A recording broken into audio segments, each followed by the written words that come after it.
ओम नमो भगवते वासुदेवाय. नमस्कार मंडळी. तर आजपासून अधिक मासाला सुरुवात झाली आहे. तर अधिक मासामध्ये अधिक मासाचे महात्म्य पठण करणे किंवा श्रवण करणे याला खूप महत्त्व आहे.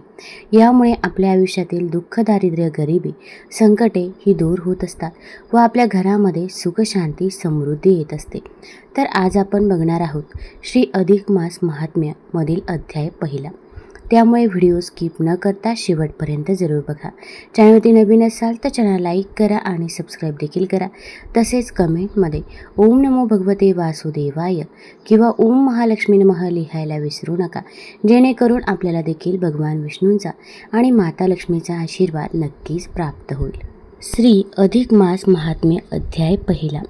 श्री गणेशाय नमः. नमो गणेशा मंगलमूर्ती वक्रतुंड तू महागणपती. वंदन करुणी तव चरणाप्रती वरप्रसाद मागतसे. तू होऊनी कृपावंत ठेव शिरी वरदहस्त. सहाय्य करुणी मजप्रत कार्य न्यावे पूर्णत्वा. तुझे करता प्रथम पूजन कार्य होत असे ते निर्विघ्न. ही माझी या मनीची खून म्हणून चरण धरीतसे. माय सरस्वती श्री शारदे तुझी कृपा मला लाभू दे. ग्रंथरचना सुगम होऊ दे तुझ्या कृपा प्रसादे. तू उभी पाटीस ब्रह्मनंदिनी वीणा पुस्तक हंसवाहिनी. शब्दकलेची जी स्वामिनी ती शारदा नमितो मी. माते मी तर अज्ञ बाळ तू माता अति कनुवाळ. पूर्वी मनीची माझ्या आळ या कवित्व रचनेची. देव गुरुनी शब्द भंडार कल्पना फुलोरा फुलो सुंदर. शब्द फुलांची माळ सुंदर गुंफून तयार होऊ दे. पुष्पमाला घालून श्रीकृष्णास त्याचा आशिष या कार्यास. प्रार्थीन त्या पुरुषोत्तमास अधिक महात्म्य लेखन. गुरुपदा त्या एक प्रार्थना सहाय्य भावे या ग्रंथ लेखन. तुम्हीच देऊनी अंतप्रेरणा न्यावा ग्रंथ पूर्णत्वा. तुम्ही होऊनी मायतात पूर्वा माझ्या मनीचा हेत. कृपादान भिक्षा झोळीत घालावी या भक्ताच्या. माय बाप संत जन कवी लेखक आणि विद्वान त्या सर्वांच करून नमन आशीर्वाद मागत असे. आता नमित वाचक श्रोता जो जिज्ञासू आर्त मोठा. सन्मुख बेसला श्रवणा करता या अधिक महात्म्याच्या. तयांना माझी एक विनवणी मी नसे विद्वान कोणी. मी भाबडा भक्त अडाणी आहे त्या श्रीहरीचा. त्याने प्रेरणा असे दिली म्हणून लेखनी उचलली. तोच वदवेल कथा आगळी अधिक मास महतीची. ब्रहण नारदीय पुराणामधले अधिक मासाचे महात्म्य सांगले. निवेदनास ते आहे घेतले येथे तुम्हा कारणे. मूळ संस्कृत श्लोकरचना ती कळावी सहजी कुणा. म्हणून प्राकृत ओवी रचना केली सुगमती सोपी. असो आता प्रारंभी करूया कथा भागाकडे वळूया. कोठे कथा घडली पाहूया कोणे काळी ती कशी. नैमिष नावाच्या अरण्यात जमले असता साधू संत. धर्माचे होते चिंतन करीत लोकोपकारा कारणे. यज्ञ सत्र तेथे चालेला म्हणून साधू संत गोळा. ऋषी मुनी आले एका स्थानाला करण्या धर्म विचार. कोणी ऋषी कोणी मुनी कोणी योगी कोणी ज्ञानी. शशी समते शीतल कोणी कोणी प्रतिभास्कर कोणी शांत कोणी कोपिष्ट. कोणी ब्रह्मज्ञानात श्रेष्ठ कोणी विद्या पारंगत. शास्त्र पंडित ते कोणी आले असती पैल देवल. सुमंतू सुमती आणि कपिल.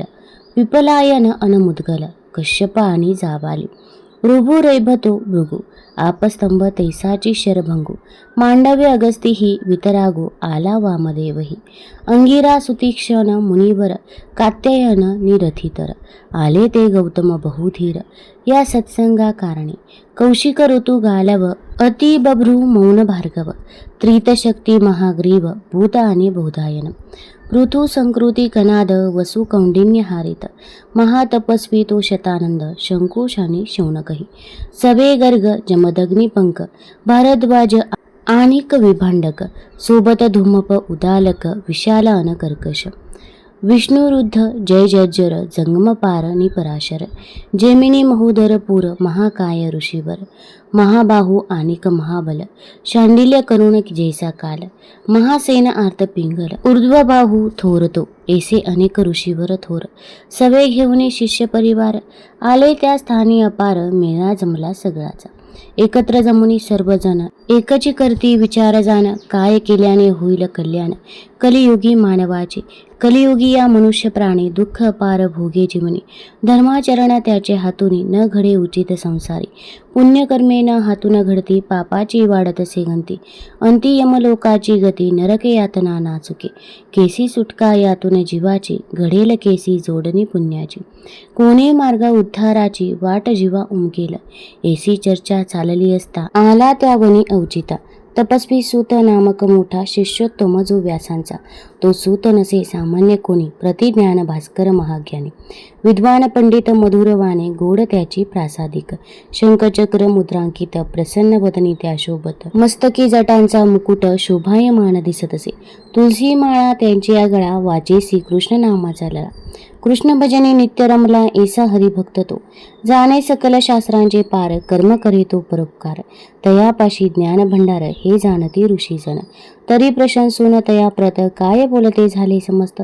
तू ज्ञाता सकल शास्त्र पंडित व्यासानुग्रहित शिष्य रे, तुला आमची एक विनंती मानव कल्याण घडेल जगती, एसी साधना ती गोमटी कोणती असे ती सांग, ते ऐकून त्यांचे वचन संतुष्टले सुताचे मन, तो म्हणे तुम्ही उचित प्रश्न केलात लोकहितात ते, लोककल्याण हा हेतू तुमचा भाव कळला परोपकाराचा, मार्ग सांगेन उद्धाराचा भाव या तो कलियुगी, तो म्हणे मी तुम्हा प्रत भक्ती मार्ग दाविन सुबट, तया आधी थोडे वृत्त माझे सप्रेम श्रवण करा, तीर्थयात्रा मी करीत करीत जाता त्या हस्तिनापुरात, मज तेथे झाले श्रुत परीक्षित गेला असे वना, तोच 16 वर्षाचा कुमार महातेजस्वी अतिसुंदर, पातला भाग्ये शिवकुमार ब्रह्मवेता तेजस्वी, महाज्ञानाचे जो निधान मुक्तीचे श्रेष्ठ ते अधिष्ठान, नित्य श्रीकृष्ण नामस्मरण झाले ज्याचे अंतरी, चंद्र जैसा त्या तारांगणात बैसे का जैसे तारकांच्या समवेत,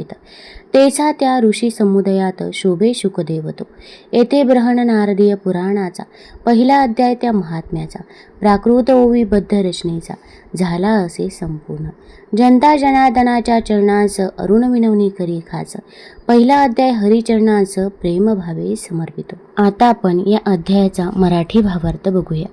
तर एकदा कमेंटमध्ये ओम नमो भगवते वासुदेवाय जरूर लिहा. तसेच शेजारील नोटिफिकेशन बेल देखील प्रेस करा, जेणेकरून मी जेव्हा पण व्हिडिओ बनवेल तर तो व्हिडिओ तुम्हाला सर्वात अगोदर दिसेल.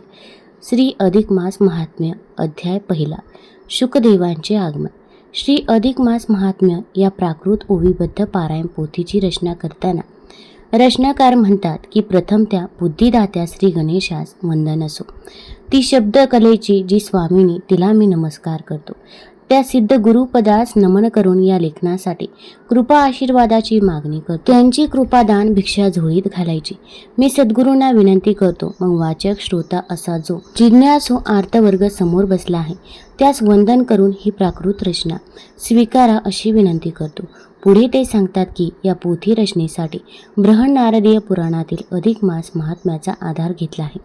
ती सर्व रचना ही मूळ संस्कृत भाषेत असल्याने सर्वसामान्य लोकांना ते अधिक मासाचे जीवोद्धारक महात्म्य सहज समजावे म्हणून मी ते मराठीत ओवीबद्ध करून तुमच्या हाती देत आहे.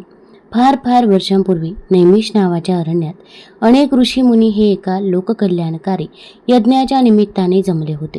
त्यांच्यात कोणी ऋषी, कोणी मुनी, कोणी योगी, कोणी ज्ञानी तर कोणी प्रतिभास्कर होते.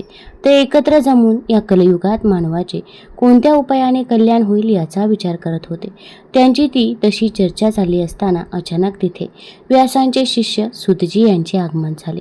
सर्वांनी त्यांचे भक्तिभावाने पूजन केले आणि त्यांना तोच प्रश्न विचारला. ती लोककल्याणाची जीवोद्धाराची आर्त इच्छा पाहून त्यांना मोठा संतोष झाला. ते म्हणाले की सुजन हो, तुमच्या प्रश्नाचे उत्तर मी तुम्हास अवश्य देतो. त्याआधी मी थोडे काय सांगतो ते ऐका. मी माझा प्रवास करत करत जेव्हा हस्तिनापुरात गेलो तेव्हा राजा परीक्षित हा आपले उरलेले 7 दिवसांचे आयुष्य सार्थकी लावण्यासाठी वनात गेल्याचे समजले. मीही तिथे गेलो तर तिथे सत्संग मेळा जमलेला होता. त्यात 16 वर्षांचा एक अत्यंत तेजस्वी ज्ञानी असा शुकदेव नावाचा तपस्वी आला. श्री शुकदेवाचे आगमन नावाचा ब्रहण नारदीय पुराण संबंध अशा अधिक मास महात्म्याचा पहिला अध्याय इथे पूर्ण होतो. तुम्हाला जर पुढील अध्याय ऐकायचे असतील तर कमेंटमध्ये नक्की कळवा. चॅनलमध्ये नवीन असाल तर चॅनल लाईक करा, सबस्क्राईब करा. धन्यवाद.